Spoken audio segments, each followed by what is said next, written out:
Bonjour, c'est le jour où la soldatesque a voulu embastiller le président élu. Oh non, disons qu'on a été séquestré pendant 9 mois. Mais je crois que ils avaient compris que le président élu avait besoin de se reposer pour penser comment conduire les affaires de ce pays. Maintenant qu'il est libre et travaille, nous oublions cet intermède.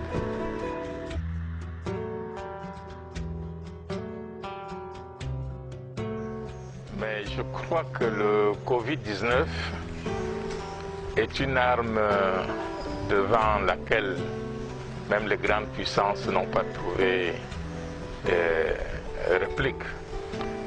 Et le Cameroun ne peut pas faire exception, contrairement à ce que certains pensent, que tout peut se passer dans notre voisinage sans nous atteindre.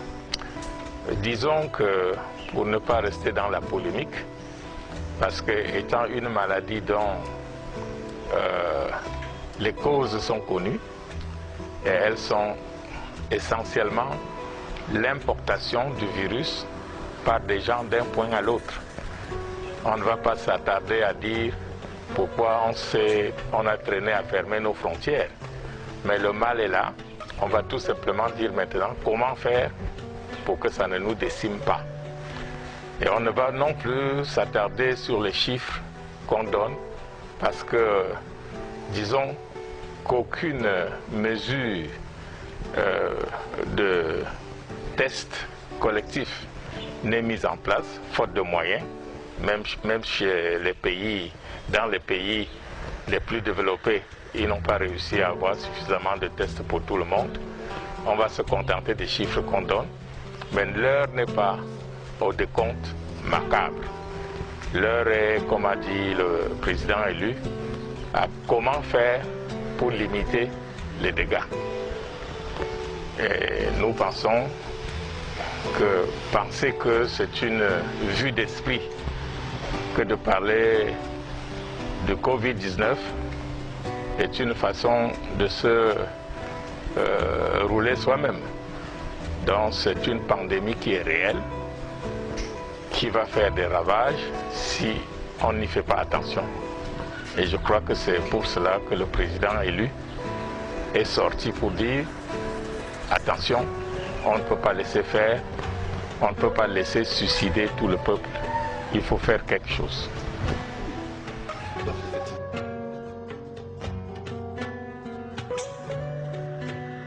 Disons qu'on ne peut pas, quand on a faim, simplifier le morceau de banane qu'on a reçu, même si ça ne rassasie pas. Je ne voudrais pas être négatif pour dire que les mesures préconisées par l'État ne sont pas nécessaires, mais qu'est-ce que prendre une mesure si on ne peut pas la faire appliquer? Je prends le simple cas de limite des personnes dans un bus ou d'interdiction de surcharge. Vous avez vu vous-même que des voitures, des cars bondés traversent allègrement les contrôles de police, moyennant ce qu'ils font d'habitude. C'est comme si certaines personnes pensaient que cette pandémie ne concerne que les autres et que quand nous serons tous morts, ils bénéficieront de nos moyens financiers et matériels. Non. Quand on prend des mesures, il faut également avoir les moyens de l'imposer et de le faire suivre. Je pense que le président élu a amélioré et a indiqué d'autres mesures nécessaires à prendre en ce moment. Et il s'emploie maintenant à se donner les moyens financiers, étant donné que les caisses de l'État, du moins ce qu'il en reste, sont tenues par des gens qui pensent que le coronavirus va régler le problème qu'ils n'ont pas réglé, c'est-à-dire tuer tous leurs adversaires, alors que c'est un virus qui ne connaît aucun langage, qui ne connaît pas de région, qui prend tout ce qu'il trouve sur son chemin, que vous soyez du pouvoir ou de l'opposition.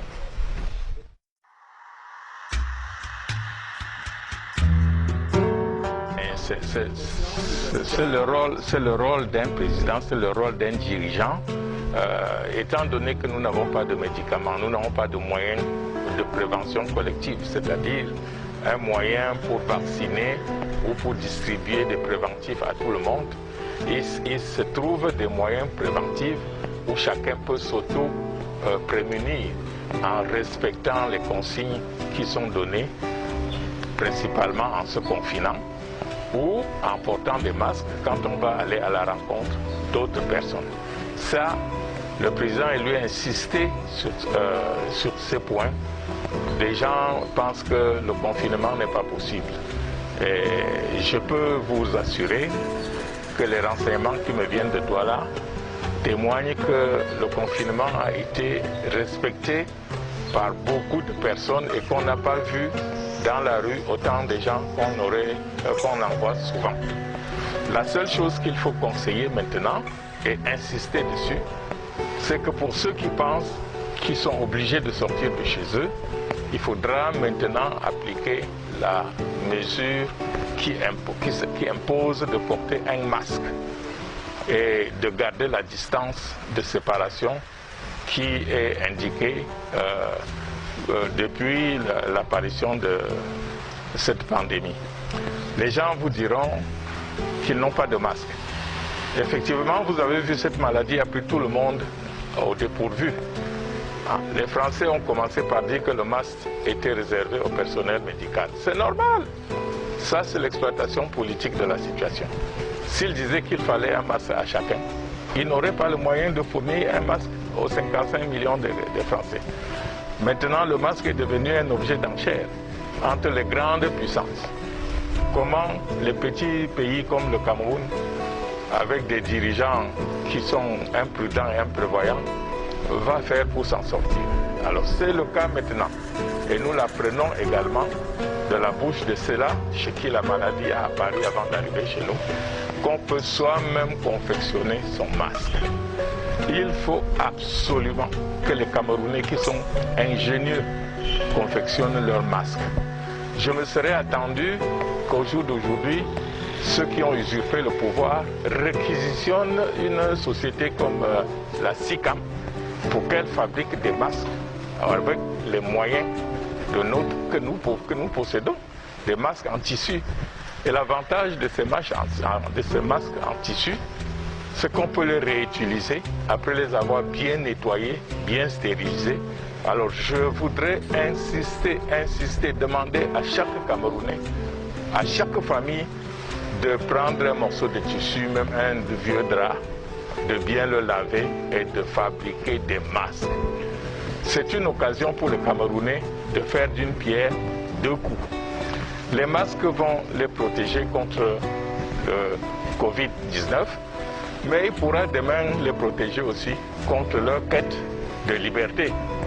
Je ne veux pas dire plus que ça, mais maintenant, c'est l'occasion de se fabriquer des masques et de dire que si nous survivons à cette pandémie, ces masques nous serviront pour d'autres luttes, pour notre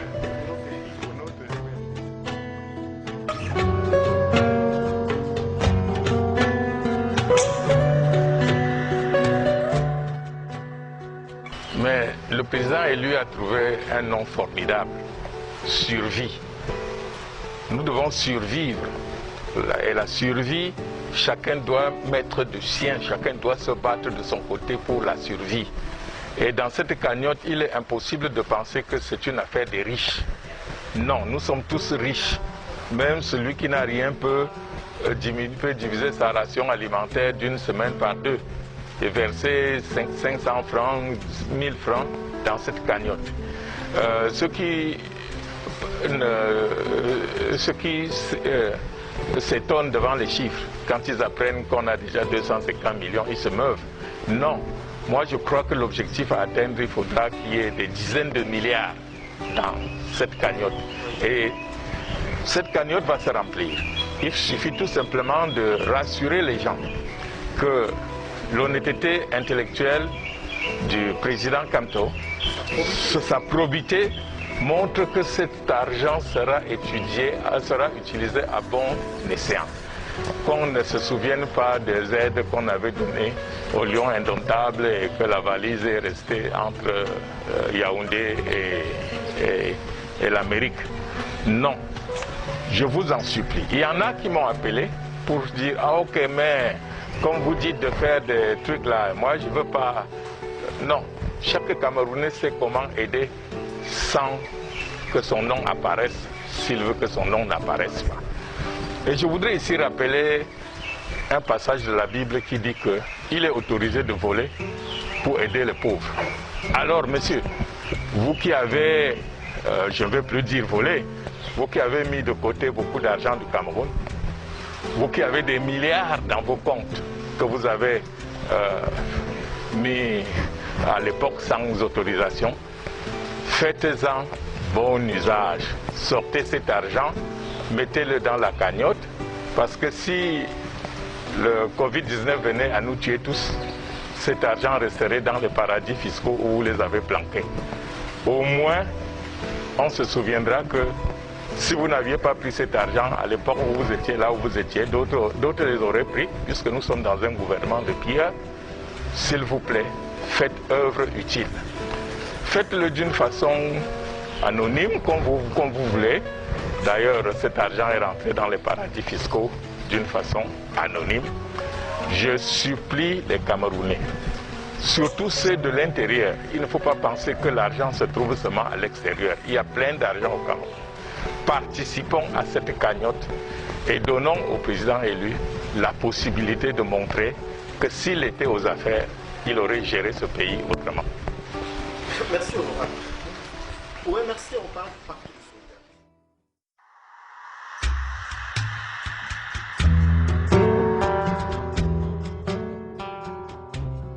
Disons que dans Survie Cameroun, on peut être également un donneur matériel. Si aujourd'hui on sait que la denrée la plus rare au Cameroun, c'est l'eau et l'électricité, si des gens pouvaient faire des forages dans leur village, dans leur quartier, pour permettre à leurs voisins de se laver les mains correctement comme il est demandé, ça serait déjà une autre œuvre à mettre au compte de la lutte, de la solidarité contre Covid-19. Moi, j'ai fait ce forage avec 3 points de distribution d'eau pour le quartier, pour que, effectivement, le quartier, quand il vient, se souvienne que c'est dans cette maison que le président élu a été empêché d'exercer et que si on l'avait laissé prendre le pouvoir, on serait aujourd'hui à autre chose. Le Cameroun serait aujourd'hui un pays où chacun se reconnaîtrait et serait fier d'être fils.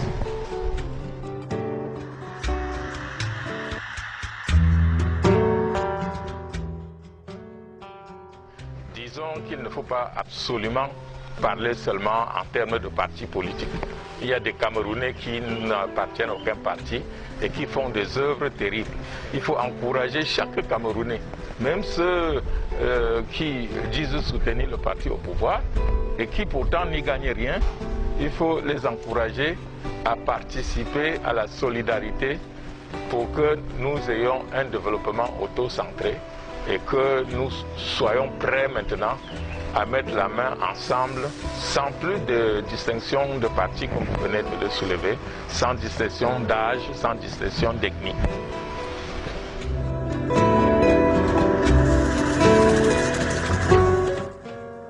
Je crois que le groupe séparatiste, s'ils ont effectivement demandé ce cessez-le-feu, ont prouvé qu'ils sont plus soucieux de la vie d'un homme que de ceux qui nous gouvernent. Parce qu'à cette demande, j'ai cru voir un monsieur qui est allé à la télé dire c'est un signe de faiblesse.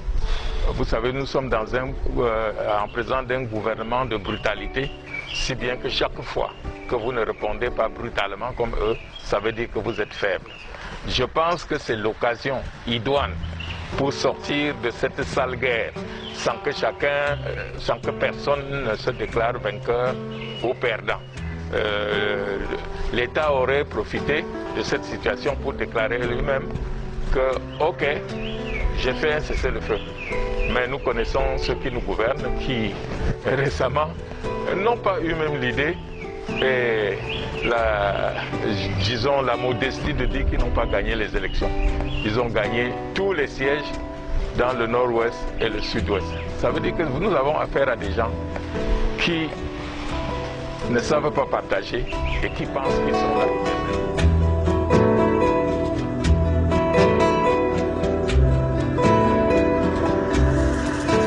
Parlant de la décongestion des prisons, il ne faut pas absolument parler seulement de ceux qui ont été arrêtés dans le cadre de la crise dite anglophone.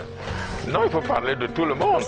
Et puis, quand on dit de les relasser par plurance pour empêcher qu'ils meurent en détention, sauf si leur condamnation était une condamnation à mort et qu'on profite du Covid-19 pour exécuter la sentence, je crois qu'il est humain qu'on sélectionne ceux qui sont à quelques mois de la fin de leur peine, ceux qui sont des prisonniers de droit commun, ceux qui n'ont pas de sang sur les mains, et qu'on décongestionne les prisons pour permettre à ceux-là même d'aller maintenant commencer à s'intégrer dans la lutte pour sauver notre pays. Je pense que pour avoir été en prison, nous savons ce qu'on appelle congestion des prisons. Nos prisons sont congestionnées. Nos prisons, j'ai peur, et je crois que le bon Dieu soutient le Cameroun pour que jusqu'ici, on n'ait pas entendu des hécatombes dans les prisons du Cameroun.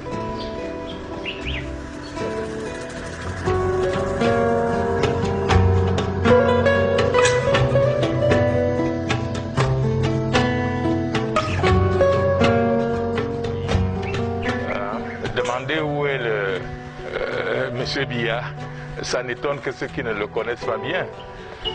Il y a des moments où il passait 6 mois dans son village d'adoption, la Suisse, et il revenait. Il y a des moments où il apparaissait juste pour dire aux gens, bon, j'ai compris ce que vous avez dit, on va voir. Seulement, on ne fait pas le mort à certaines situations.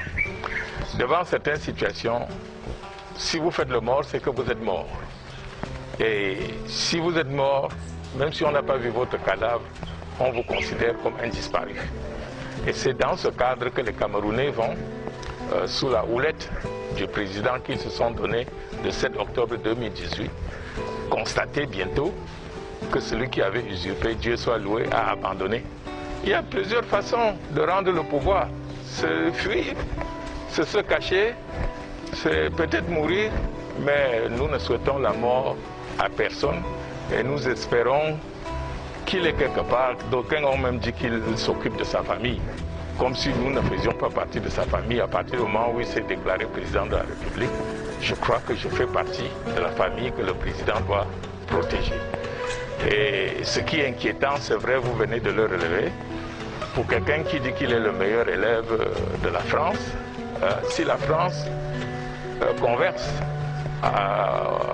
sur un sujet aussi important avec les présidents africains, sans qu'on parle de lui, ça veut dire que quelque chose ne va pas. Et si quelque chose ne va pas, nous sommes tous des mortels. Le Cameroun ne va pas mourir avec un individu. Nous mourrons, nos successeurs prennent le relais, le pays continue, d'autres sont morts avant nous. Nous-mêmes qui parlons aujourd'hui, nous mourrons demain. C'est pourquoi le président élu a dit qu'il va, dans les tout prochains jours, prendre ses responsabilités. Et je le connais, c'est un homme de parole, il prendra ses responsabilités. Et nous, le peuple camerounais, nous l'accompagnerons dans ce qu'il aura décidé comme moyen pour libérer notre pays.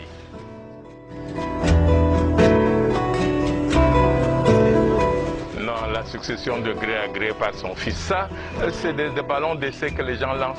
C'était valable il y a 20 ans, il y a 15 ans, ça ne peut même plus effleurer l'esprit. Laissez ça, ça c'est pour nous distraire. Comment il va faire pour succéder?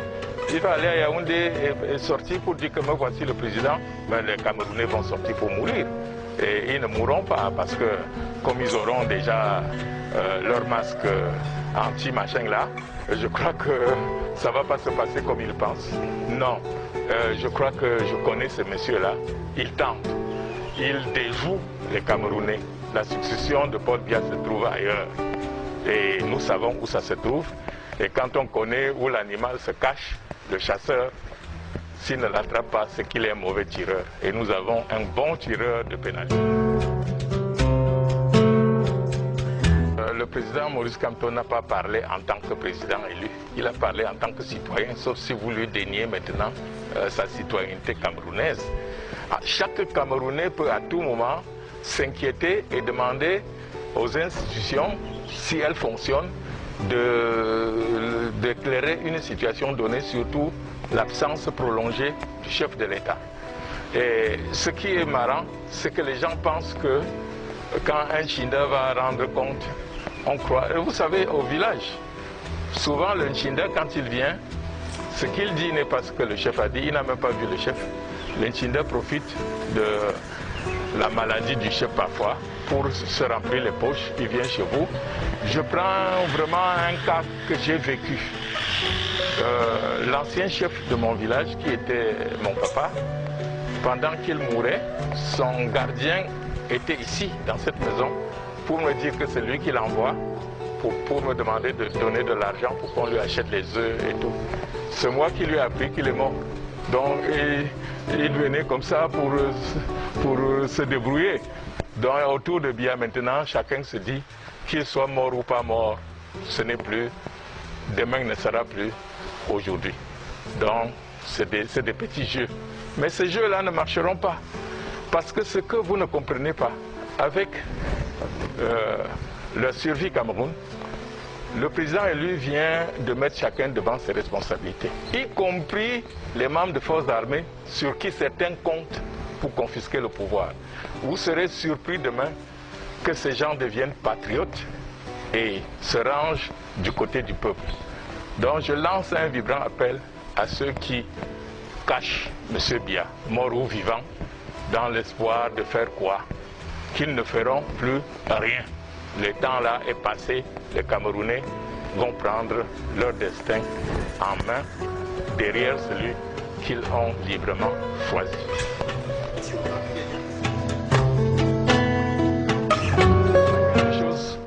Le Cameroun, après le Covid-19, a quelque chose, malheur peut être bon. Le Covid-19 va nous obliger à une solidarité que ceux qui nous gouvernent nous avaient privés. On était devenus des gens qui se regardaient en chiens.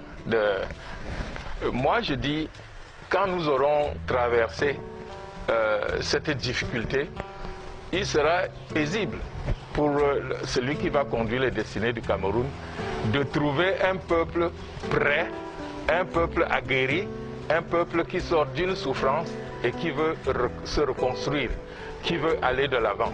Je dis, prions Dieu seulement que nous n'en mourrons pas tous. Mais ceux qui pensent que ce sont leurs voisins qui vont mourir se trompent largement. Cette histoire-là, il est tellement vicieux qu'il s'attaque à ceux qui se croient protégés, qui se croient immunisés. Je voudrais dire que si ce pays était gouverné, les premiers cas ne seraient pas survenus parce qu'on ne les aurait pas laissés entrer. Et quand bien même ils seraient entrés, on aurait pris des précautions. Donc nous sommes devant un gouvernement qui joue avec tout, y compris avec sa propre vie. Vous avez vu comment certains pontes de ce pays ont refusé de se soumettre aux mesures de précaution parce qu'ils sont grands. Je verrai quand mon ami Covid-19 là, va frapper à leur porte, comment ils vont montrer leur grandeur. Disons tout simplement aux Camerounais que l'heure est maintenant à la solidarité. Ce qui importe, en attendant les consignes qui seront données prochainement, c'est cette cagnotte. Mettez-y dedans 50 francs, mettez tout ce que vous allez mettre. Nous sommes suffisamment nombreux. Et l'argent du pauvre est une somme bénie. ce que le pauvre donne, Dieu multiplie. Et je voudrais dire aux hommes d'affaires de ne plus aller se faire filmer à la télé, parce que l'argent qu'ils donnent, c'est pour que ces voleurs continuent à les mettre dans des caisses qu'ils ont entassées chez eux. Ils ne feront rien de cela au profit des Camerounais. Ils ont tout le moyen discret pour mettre de l'argent pour notre survie. Ils doivent maintenant travailler pour la survie. Et tous les numéros ont été donnés. Vous savez que ceux qui ont pensé à ce problème ont pris toutes les dispositions. Et je voudrais dire qu'il n'y a pas d'intermédiaire. Il n'y a pas de gens qui vous prennent la tête, qui vont tourner au quartier pour dire « donnez-moi, je suis mandaté ». Non.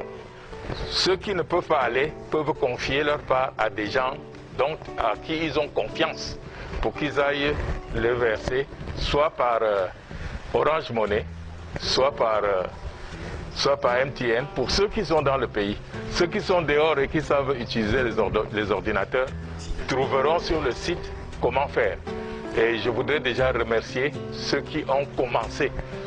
J'ai d'autres personnes qui ont dit on a commencé, mais on va ajouter. Je dis merci également et j'invite les Camerounais à se confectionner beaucoup de masques avec les moyens que nous disposons. Les gens vous diront que ce n'est pas efficace à 100%, même si c'était même efficace seulement à 50%. Nous aurons limité les dégâts. Confectionnez vos masques. Il n'y a pas moyen, ça n'arrivera pas chez nous.